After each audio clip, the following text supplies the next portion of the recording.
धर्म और अधर्म की लड़ाई में जीत हमेशा धर्म की होती है। पूर्व गृह राज्य मंत्री महाराष्ट्र कृपाशंकर सिंह लमुआ क्षेत्र में स्थित देवरी गांव में भाजपा नेता एवं वरिष्ठ समाज सेवी अवनीश कुमार उर्फ अंगा सिंह के आवास पर आयोजित भाजपा की जनसभा में मुख्य अतिथि पूर्व गृह राज्य मंत्री महाराष्ट्र कृपाशंकर सिंह भाजपा प्रत्याशी सीताराम वर्मा के समर्थन में बोलते हुए कहा कि धर्म और अधर्म की लड़ाई में हमेशा धर्म की जीत होती है। जनता को कोई गुमराह नहीं कर सकता। जनता ने भाजपा सरकार फिर से बनाने का मन बना लिया है और 10 मार्च को प्रदेश में भाजपा की सरकार बनने जा रही है। विशिष्ट अतिथि विधायक देवमणि द्विवेदी ने कहा कि जैसे 5 साल तक क्षेत्र में विकास कार्य किया गया है, वैसे ही 5 सालों तक जीतने के बाद लगातार विकास कार्य चलता रहेगा। जनसभा में सीता शरण त्रिपाठी, पूर्व जिला अध्यक्ष भाजपा गिरीश नारायण सिंह उर्फ बब्बन, रामचंद्र मिश्र समेत हजारों की संख्या में लोग मौजूद रहे। का समर्थन मिल रहा है आपको? मुझे लगता है कि धर्म और अधर्म की लड़ाई में जब धर्म की लड़ाई जो लड़ता है उसको जो समर्थन मिलना चाहिए वो समर्थन मुझे दिखाई पड़ रहा है। मैं 4 दिन से हूँ लखनऊ, फिर इसके बाद मैं गया जौनपुर से निकला, फिर अमेठी आया, अमेठी के बाद जगदीशपुर गया, जगदीशपुर के बाद भी लम्बू आया हूँ। 5 तारीख तक हूँ। लेकिन धर्म और अधर्म की लड़ाई में जैसे राम रावण युद्ध होता था तो सेना रावण की बड़ी ताकत दिखाते, हल्ला करते, हुंकार भरते आती थी, लेकिन बंदर सेना ही उसको निपटा देती थी। ठीक उसी ढंग का माहौल है कि लोगों को तय करना है कि किस तरफ जाना है।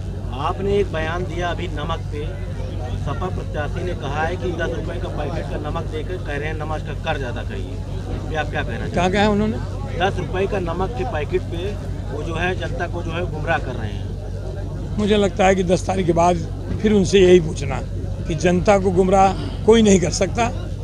लोगों को पता है कि जनता क्या चाहती है और 10 तारीख के बाद बताएगी। जी बहुत बढ़िया, उनका स्वागत है। आपको डर नहीं लगता है? हमको डर किसी से नहीं लगता है, केवल ऊपर वाले को छोड़ करके।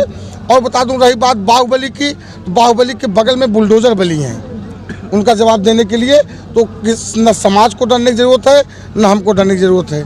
भय से हम लोग मुक्त हैं। उन्होंने कहा कि इस बार अगली बार जो है योगी जी घंटा बजा के क्या कहना चाहते हैं? योगी जी घंटा बजा के मुख्यमंत्री बन गए। घंटा बजा के मंदिर के पुजारी तो महाराज मठ के पुजारी थे, आज मुख्यमंत्री बन गए। और एक बार और घंटा बजाएंगे तो निश्चित रूप से प्रधानमंत्री बन जाएंगे, कोई रोक नहीं पाएगा। सपा के पास फरसा है जी, बीजेपी के पास बुलडोजर है। हाँ, तो राजनीति कहीं आपको नहीं समझ में आता, उलझ रही है? उलझ नहीं मानने। देखिए, फरसा धर्म के लिए था, भगवान परशुराम ने उठाया था, अधर्म के लिए नहीं उठाया था कि हमको जो नहीं देगा काट देंगे। वो समाज का विरोध किए थे, तो मानव समाज के ऊपर कोई विधायक बनना चाहे या जातिवाद फैलाना चाहे, तो आप देख रहे हैं आज प्रबुद्ध समाज जो है उस फरसे का कितना महत्व दे रहा है कि लम्बुआ में भी नहीं काम कर रहा है। बाहर की बात जाने दीजिए आप। मौजूदा विधायक देवमणि द्विवेदी का टिकट काटकर जी जयसिंहपुर से बाहरी जो प्रतिनिधित्व कर रहे थे जी उसको यहाँ पे लाया गया, इससे क्या फर्क पड़ेगा? इससे कोई फर्क नहीं पड़ेगा। देखिए, भाजपा है, भारतीय जनता पार्टी में किसी का टिकट नहीं काटा जाता है। अगर किसी को विधानसभा का टिकट रोका जाता है, वहाँ काटा नहीं जाता है। अगर किसी ने रोका है तो निश्चित रूप से देवमणि को एक बड़ा पद देने की तैयारी हो रही है और इसी चुनाव बाद उनको दे के यहाँ भेजेंगे। कार्यक्रम था ये, भारतीय जनता पार्टी का मंच लगा था, पार्टी का कार्यक्रम था और मैंने इसको करवाया हुआ था। और करवाने का जो कारण था कि लम्हुआ में जो भय व्याप्त है प्रत्याशियों को लेकर के, चूँकि मैं शुरू से एक बात कहते हुए आ रहा हूँ कि जिसके ऊपर हो, जिसके दामन पे हो इंसानी लहू के छींटे, वो मेरी विधानसभा का विधायक नहीं हो सकता है। उसके विरोध में, गुंडों के विरोध में, और यहाँ पे जो युवाओं में एक डर प्राप्त है कि अगर फलाने विधायक बन गए तो हमारा गड़बड़ हो जाएगा, समाज गड़बड़ हो जाएगा, उन सब युवाओं के साथ ताकत लगा करके सीताराम वर्मा जी का मैं साथ दे रहा हूँ। 5 साल भाजपा के विधायक रहे, किसका भय दिख रहा है आपको? 5 साल भाजपा के विधायक माननीय देवमणि द्विवेदी रहे। आप सब पत्रकार साथी हैं, आप सब लोग जानते हो कि विकास किस तरह हुआ और कभी एक पटीदार में लड़ाई नहीं करवाई, नाली नापदान का झगड़ा नहीं किए, एक समाज को दूसरे समाज से भिड़ाने का कार्य नहीं किया देवमणि द्विवेदी ने। इसके पीछे आप 10 साल उठा के देख लीजिए, जितने यहाँ के कोटेदार रहे, जितने प्रधान रहे, थानेदार रहे, तहसील रहे, वकील रहे, जितने भी लोग रहे, केवल उसूली का काम किया गया। आप सब साथी वो चीज़ जानते हो। सपा पूर्व विधायक का कहना है जो यहाँ पूर्व विधायक थे उन्होंने सिर्फ 5 साल सोहर नटका गाने बिता दिया, उस पर क्या? बहुत बढ़िया। सोहर किसके घर होता है? जिसके घर जन्म होता है बच्चे का।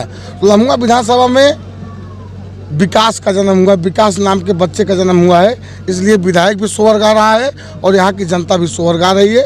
और भगवान से प्रार्थना है कि 190 में सोहर ही गाया जाए, कहीं मातम न मनाया जाए। अंगद सिंह ने क्यों भाजपा ही की चुना? भाजपा चुनने का एक सिंगल हमारा रीज़न रहा है, क्योंकि मैं बहुत देखा कि मैं किस पार्टी में जा सकता हूँ और जहाँ पर एक विकास का कार्य किया जा सके, युवाओं के लिए काम किया जा सके। तो मैंने देखा और पार्टियों में केवल परिवारवाद था कि वहाँ अध्यक्ष क्लियर है कौन रहेगा आज से लेकर अनाज तक, उनके परिवार का आदमी। सपा की हुई कंडीशन, बसपा की हुई कंडीशन, कांग्रेस की हुई कंडीशन। जब मैंने देखा कि एक चाय बेचने वाला इंसान इस देश का प्रधानमंत्री बन सकता है भारतीय जनता पार्टी में, उसी से मैंने अपना निर्णय लिया कि मुझको भारतीय जनता पार्टी में जाना चाहिए और वहीं पे जाकर के मैं जनता की सेवा कर सकता हूँ। उन्होंने बयान और दिया, कहा जो आखिरी सीताराम ने कहा कि जब आखिरी समय आता तो आखिरी सीताराम कहता, उस पर क्या कहना चाहते हैं? देखिए, यहाँ पर गुरु से आप मंत्र लेंगे, गुरु भी यही कहेगा कि आप सीताराम सीताराम जपिए। सीताराम एक ऐसा नाम है, वो नाम केवल जपते रहिए। दोबारा अब हमारे नेतागिरी शुरुआत है, पहला कदम है धन्यवादी, पहला कदम धन्यवादी। और आप सबसे एक निवेदन है कि कदम हमारे तक मंगाए जिंदा आपन कंधस करना मिला राज्य है।